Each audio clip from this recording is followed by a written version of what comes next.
어떤 분은 임종을 앞에 두고 자녀들에게 이렇게 부탁을 했다고 합니다.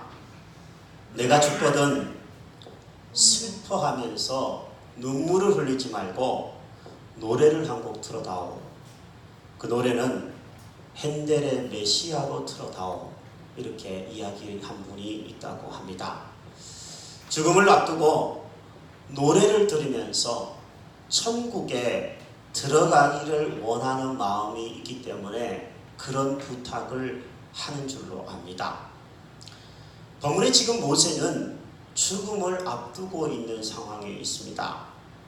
죽음을 앞둔 모세가 마지막으로 노래를 한 곡 지어서 이스라엘 백성들을 위해서 노래를 한 곡 가사를 지었는데 그 노래의 가사가 신명기 32장에 나오는 노랫말 가사입니다. 흔히 모세의 노래라고 일컬어지는 성경이 32장의 성경입니다. 믿음을 다음 세대에다가 어떻게 하면 잘 물려줄 수 있을까? 내가 만난 하나님을 어떻게 하면 다음 세대에 잘 소개해 줄 수 있을까? 고민하다가 모세는 성령의 감동에 사로잡혀서 이 마지막 시를 한 수 지어서 노래 가사를 지어서 이스라엘 백성들이 부를 수 있도록 한 줄로 압니다. 저는 오늘부터 3주 동안 이 주일날 모세의 마지막 노래, 모세의 찬송, 이것을 여러분과 함께 살펴보면서 모세가 만난 하나님, 그래서 후세대에 전하고 싶어 했던 그 하나님은 어떤 하나님인지를 함께 살펴보며 말씀의 은혜가 있기를 원합니다. 오늘은 첫 번째 시간으로 모세가 만난 하나님, 모세의 노래 속에 등장하는 하나님 첫 번째 시간은 반석이신 하나님에 대해서 함께 살펴보려고 합니다. 사실 이게 노랫말이기 때문에 어떻게 보면 시와 같기 때문에 우리 번역 성경에는 좀 이렇게 느낌이 잘 안 올 수 있을 것 같아서 제가 다른 번역 성경을 한번 적어가지고 왔거든요. 한번 여러분이 먼저 말씀을 듣기 전에 한번 마음으로 느껴보시라고 메시지 성경이라고 하는 의역된 성경을 여러분에게 한 번 더 읽어드리고 말씀을 전하려고 합니다. 이때 한 주가 싹 나오면 좋은데 왔다 갔다 하기가 그럴 것 같아서 그냥 하겠습니다. 하늘아, 내가 말할 테니 귀를 기울여라. 땅아, 내가 입을 열 테니 주목하여라. 나의 가르침은 부드러운 비처럼 내리고 나의 말은 아침 이슬처럼 맺히나니 새싹 위에 내리는 가랑비, 정원에 내리는 봄비 같다. 내가 하나님의 이름을 선포하니 우리 하나님의 위대하심에 응답하리라. 그분은 나의 반석, 그분의 일은 완전하고 그분의 길은 공평하고 정의롭다. 너희가 의지할 하나님은 한결같이 올곧은 하나님이시다. 그분의 자녀라고 할 수 없는 엉망진창인 자들이 그분 얼굴에 먹칠을 하지만 그분 얼굴은 조금도 더러워지지 않는다. 이렇게 메시지 성경은 의역을 하고 있습니다. 죽음을 앞둔 모세가 이스라엘 백성들을 향하여서 던진 가사말, 노래 가사말의 첫 마디가 중요한데요. 첫 마디가 뭐냐 하면 들으라 라는 얘기입니다. 우리말 번역 성경에도 다른 성경에도는 다른 하느라 이렇게 얘기하지만 사실 원어는 들어라 라는 말로 시작하고 있습니다. 좀 유식한 말로요. 쉐마 이스라엘, 헬라어로 이렇게 적었습니다. 히브리어로 이렇게 얘기했습니다. 쉐마 이스라엘, 들으라 이스라엘. 이 얘기는 구약 성경에 아주 중요한 메시지가 되기도 하는 부분인데요. 모세는 왜 노랫말을 지으면서 첫 마디를 들어라 라고 했을까요? 그것은 다른 이유가 아니라 내가 평생 하나님을 섬기면서 믿음 생활을 해봤는데 출애굽을 하고 광야의 40년 세월을 거쳐오면서 지금까지 하나님을 섬겨왔는데 다른 어떤 것보다도 중요한 것이 하나님의 말씀을 듣는 것이다. 내가 그것을 깨달았다. 그러니 여러분들도 너희들도 하나님의 하나님의 말씀을 듣는 것을 가장 중요하게 여기기를 바란다 라는 마음이 들으라 이스라엘, 쉐마 이스라엘이라는 말에 들어있는 뜻인 줄로 압니다.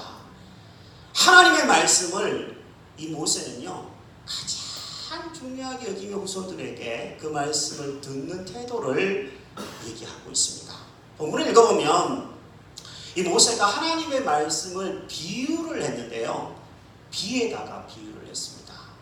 비, 때로는 아침에 잔잔하게 내리는 이슬비, 봄비, 또 때로는 여름날에 아주 천둥 번개를 동반한 우레와 같은 폭풍우 속에서 내리는 폭우로 하나님의 말씀을 비에다가 비유를 했습니다. 여러분, 채소가 자라고 식물이 자라고 이 세상에 생명이 자라는데 없어서는 안 되는 아주 귀중한 밑거름이 되는 것이 있는데 그게 바로 물이죠. 물이 없이는 이 세상에 생명이 있는 존재는 자랄 수가 없습니다. 유지가 안 됩니다. 하나님의 말씀을 비에다가, 가랑비에다가, 때로는 이슬에다가, 때로는 폭우에다가 모세가 비유했다는 것은 우리의 영혼에 하나님의 말씀은 없어서는 안 되는 생명력이 된다는 것을 모세가 가르쳐주고 싶어서 비에다가 비유한 줄로 압니다. 하나님의 말씀은 우리의 인생에 주신 피처럼 물처럼 없어서는 안 되는 생명 양식이 되는 줄로 믿습니다.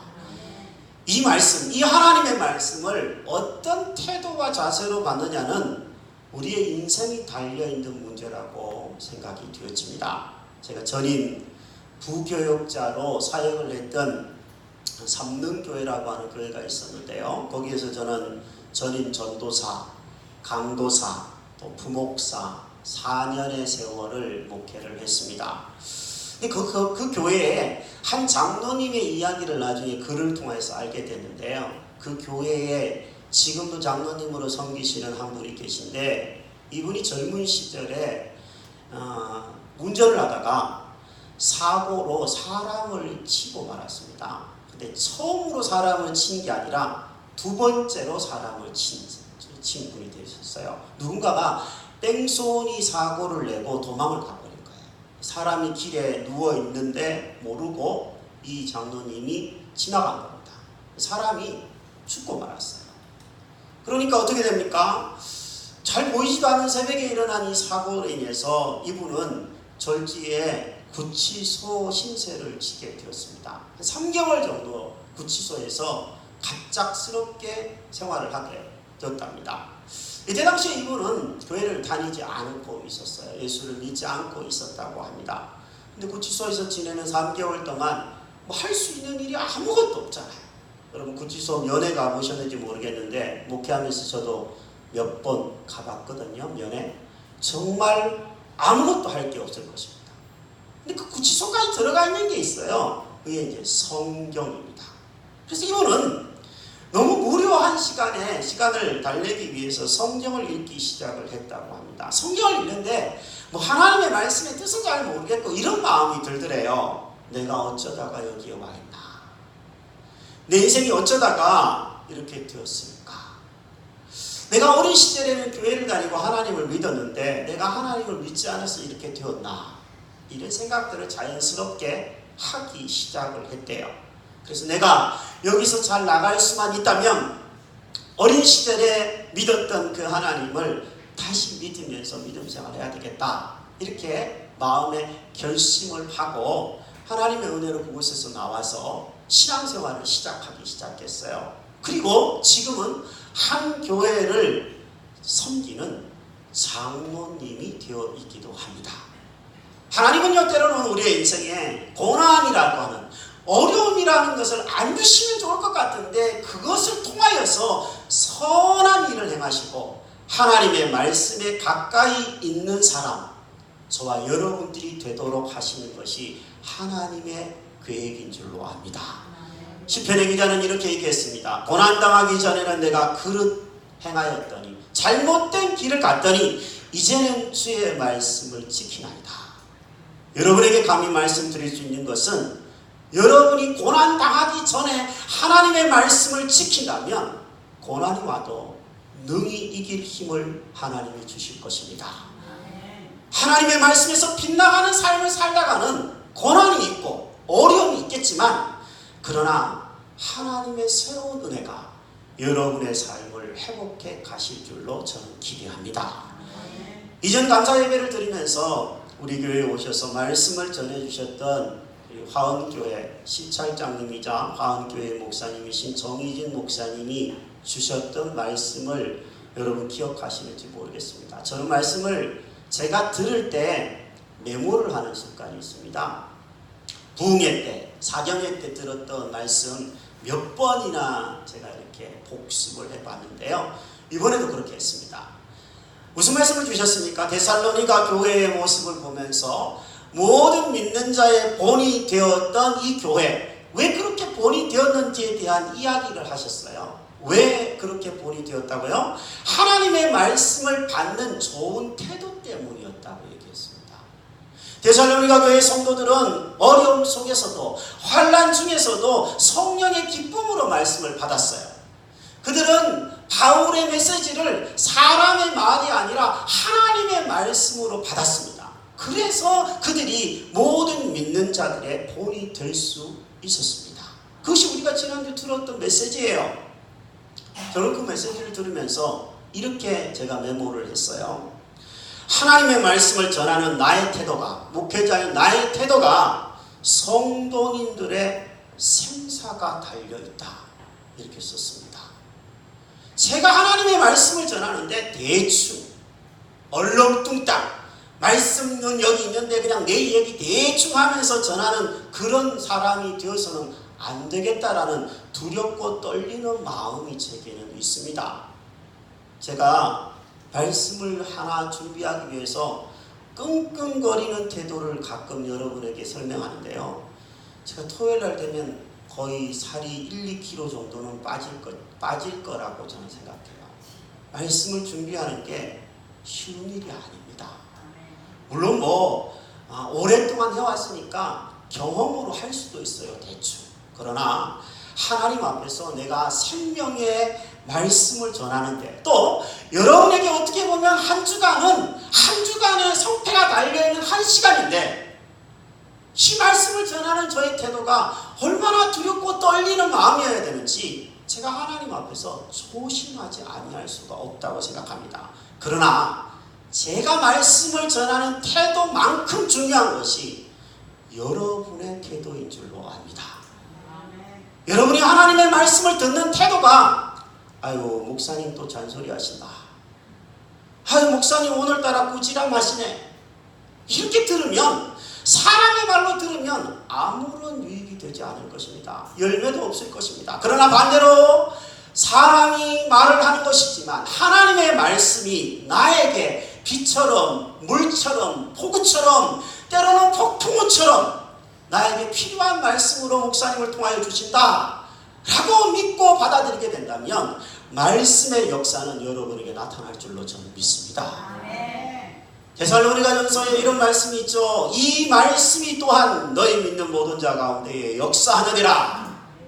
말씀이 역사하시는 줄로 믿습니다. 여러분 집에서 성경을 읽을 때도 그냥 소설책 읽듯이 읽지 마십시오. 사람의 말로 읽지 마십시오. 하나님의 말씀으로 나에게 꼭 필요한 말씀이 뭔가를 갈급한 심령으로 읽을 때 여러분은 하나님의 말씀을 듣게 될 것입니다. 하나님의 말씀이 여러분의 속에 들어가서 역사로 나타나게 될 줄로 믿습니다. 저는 이렇게 기도합니다. 말씀을 준비하면서 주님의 말씀을 받는 기쁨, 나의 말씀, 쉐마의 말씀으로 받는 즐거움을 저와 우리 성도님들에게 주옵소서. 기도하게 되어집니다. 여러분과 저에게 하나님이 생명이 되시는 말씀을 주시고 그 말씀을 통하여 역사가 나타나는 은혜가 있게 되기를 축복합니다. 자, 말씀을 이렇게 모세가 비에다가 비유를 시작했는데 주제가 갑자기 4절에 보면 바뀝니다. 하나님을 향하여서 반석이라는 말로 주제를 이 모세는 바꾸고 있습니다.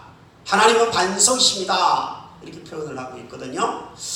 이 모세시의 32장에 하나님은 반석이십니다라는 말이 7번이나 반복됩니다. 모세는 하나님을 반석으로 성도님들이 알고 인식하며 배우고 가르치기를 바랬어요. 반석이 무슨 말입니까? 바위라는 얘기인데, 이스라엘 백성들, 특히 모세가 이끌었던 이 광야의 40년 세월 동안의 반석은 특별한 존재입니다.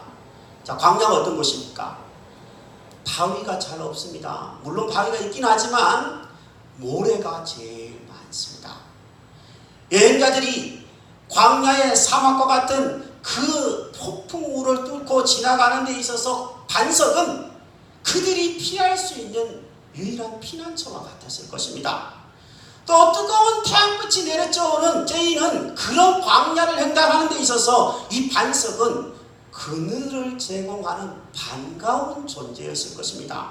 심지어 모세는 그 반석에서 하나님이 생수가 나게 하시는, 생명의 물이 나게 하시는 놀라운 은혜를 경험했던 장소가 바로 반석이었습니다. 즉 하나님이 반석이시라는 말은 하나님이 나의 피난처이십니다. 하나님이 나의 그늘이 되십니다. 하나님이 나에게 생명이 되십니다. 이런 의미와 같은 뜻인 줄로 믿습니다. 저는 하나님이 나의 반석입니다. 하나님이 우리의 반석입니다. 이런 어떤 모세의 글을 보면서 자연스럽게 다윗이 생각이 났습니다. 다윗이 이런 얘기를 똑같이 했거든요. 다윗의 시편 중에 18편 2절에 이런 말이 있습니다.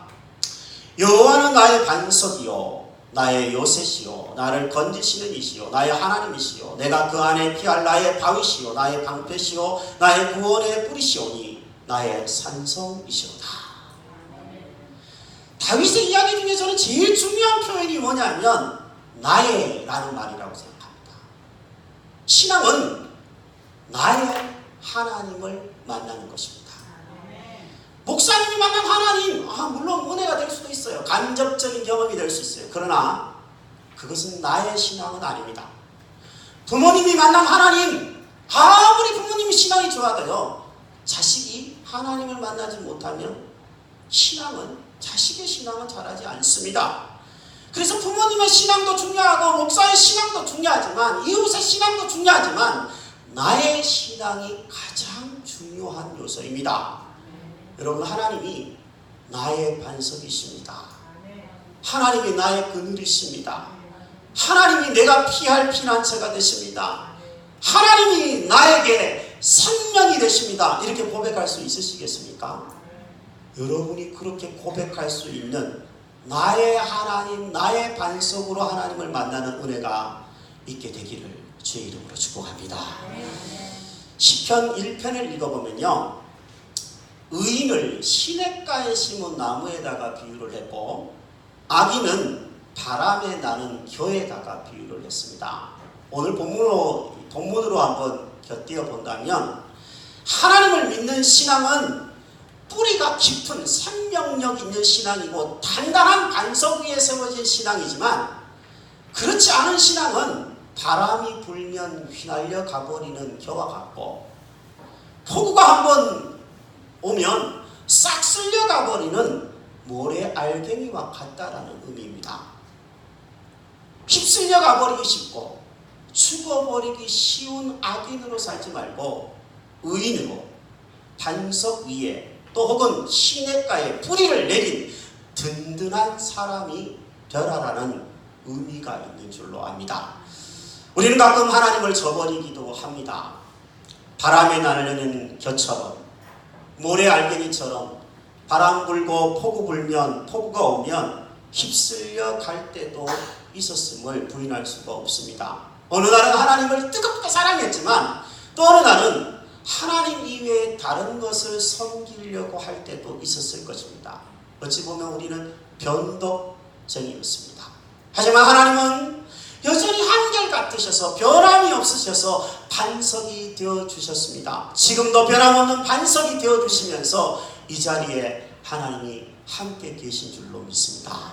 하나님이 아닌 것, 돈, 사람, 그런 것들을 의지하지 의지하다가 휩쓸려 나가는 인생이 아니라, 모래 위에 칩을 짓는 인생이 아니라 변함없는 반석이 되시는, 나의 반석이 되시는, 흔들리지 아니하시는 하나님을 의지하다가 견고히 서는 신앙인들, 저와 여러분들이 되기를 원합니다.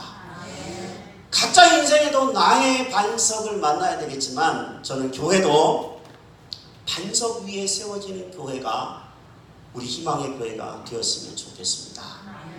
가이사랴 빌립보라고 하는 지방을 예수님이 제자들과 함께 횡단하시다가 예수님이 제자들에게 이렇게 물으셨습니다. 사람들이 나를 누구라고 부르느냐? 너희들은 나를 누구라고 생각하느냐? 물으셨습니다. 베드로가 대답합니다. 주님은 그리스도십니다. 살아계신 하나님의 아들이십니다. 예수님은 베드로를 칭찬하셨습니다. 바요나 시몬아, 내가 복이 있도다. 이를 너에게 알게 한 이는 혈육, 사람이 아니라 하늘에 계신 내 아버지시다. 칭찬하시고 나서 이런 얘기를 하셨습니다. 내가 너에게 이른다. 너는 베드로다. 내가 이 반석 위에 내 교회를 세울 것이니 음부의 권세가 이기지 못하리라. 주님은 주님의 교회를 어디다가 세우려고 하시냐면 반석에다가 세우려고 하십니다. 모래 위가 아니라 반석에다가, 단단한 바위 위에다가 교회를 세워서 어떤 세력도 교회를 흔들지 못하도록 지으시겠다고 말씀하시고 계십니다. 반석이 뭡니까, 여러분? 바위입니다. 바위 위에다가 교회를 짓는 게 쉬운 일이 아닙니다. 그러나 바위 위에다가 교회를 짓기만 하면 어떤 폭우가 와도, 어떤 비바람이 와도, 어떤 음부의 권세가 교회를 흔들려고 해도 그 교회는 지켜지고 바로 세워지는 줄로 믿습니다. 저는 바른 신앙은 말씀에 기초한 신앙이라고 항상 생각하고 있습니다. 여러분, 어떤 분은 꿈 얘기를 잘하는 분이 있어요. 내가 꿈을 꿨는데 하나님이 꿈속에서 뭐라고 그런 것 같다. 어떤 분은 환상을 보았다고 얘기하는 사람도 있어요. 어떤 사람은 하나님이 직접 자기에게 말씀하셨다고 얘기하는 사람들도 있어요. 그런 사람들 가끔 있습니다. 그리고 어떤 분은 뭐 구름을 봤다, 뭐 불을 봤다, 뭐 다양하게 얘기하는 사람이 있는데요. 구약 시대에는 그런 사람들이 하나님의 메시지를 들은 사람이라고 말할 수 있어요. 그러나 신약 시대에 우리가 다 하나님의 말씀인 변함없는 신실한 성경 말씀을 들고 있는데, 우리의 신앙의 기초는 그런 어떤 사람은 꾸는 꿈, 어떤 사람은 못 보는 환상, 그게 아니라 모든 믿는 사람에게 골고루 주신 하나님의 은혜, 성경 말씀에 기초한 신앙이, 그런 교회가 건강하고 든든한 교회가 될 줄로 저는 믿습니다. 건축을 할 때 제일 중요한 것은 기초공사입니다. 왜 그렇습니까? 기초가 단단하지 않으면 건물을 위로 올려도 쉽게 무너질 수 있기 때문에 그렇습니다. 오늘부터 우리 희망의 교회는 어찌 보면 다시 시작하는 주일입니다. 그동안에 11년 반의 세월 동안 하나님이 우리 교회의 기초를 나름 다져오셨지만, 저는 여러분들과 함께 다시 교회를 개척하는 심정으로 이전 예배를 드렸습니다. 이전 예배를 드리면서 제2개척을 위한이라는 표를 일부러 포스터에다가 썼던 이유가 거기에 있습니다. 우리는 다시 시작하는 마음으로 출발선상에 서 있는 교회입니다. 그래서 저는 여러분들과 오늘부터 신앙의 기초부터 하나님의 말씀으로 다시 점검하려고 하는 것입니다.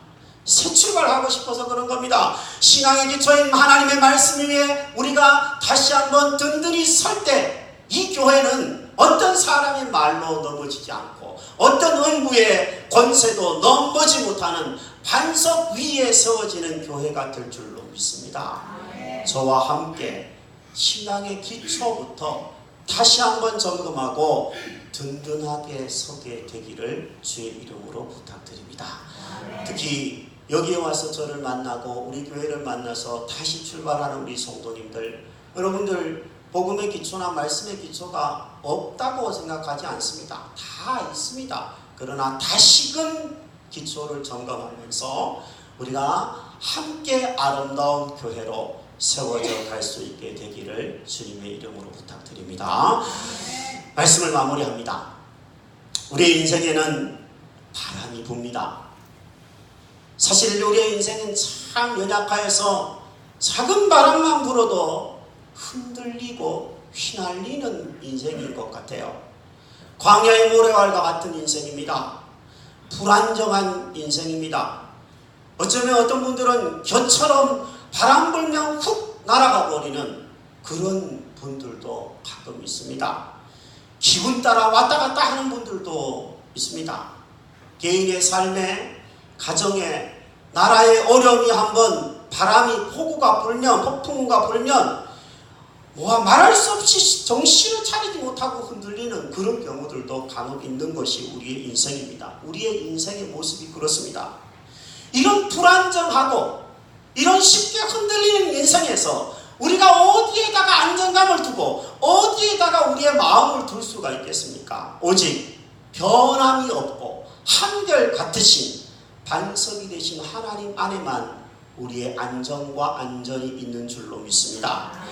주님만이 내 인생이 의지할 수 있는 유일한 반석이십니다. 주님, 오직 주님만이 나의 가정이, 우리의 가정이, 우리의 교회가, 심지어 이 나라가 피할 수 있는 강하고 확실한 유일한 반석이 주님밖에 없습니다. 이렇게 우리가 고백하며 하나님 의지할 수 있어야 할 줄로 압니다. 혹시 누군가의 말 때문에 요즘에 흔들리는 분이 없습니까? 환경 때문에 마음이 이리저리 갈피를 못 잡고 바람에 날리는 모래알처럼 흩날리고 있지는 않습니까? 여러분과 저의 반석은 하나님이십니다. 하나님께 의지하여서 심지를 굳게 하시기를 바랍니다. 무더운 날씨 때문에 혹은 감당하기 어려운 일들로 지쳐있는 분들이 혹시 있습니까? 위대한 반석이신 하나님을 우리 함께 바라볼 수 있게 되기를 원합니다. 하나님께서 우리를 안전하게 지켜주실 것입니다. 비록 반석 위에 집을 짓는 것은 쉬운 일은 아니지만 주의 교회도 우리의 가정도 하나님이 결국에는 단단하게 세워주실 줄로 믿습니다. 나의 반석 하나님, 우리 교회의 반석이신 하나님, 그 하나님을 의지하면서 이번 한 주 안전하게 살아가는, 힘을 받으면서 살아가는 한 주간이 될 수 있기를 주의 이름으로 축복합니다. 여러분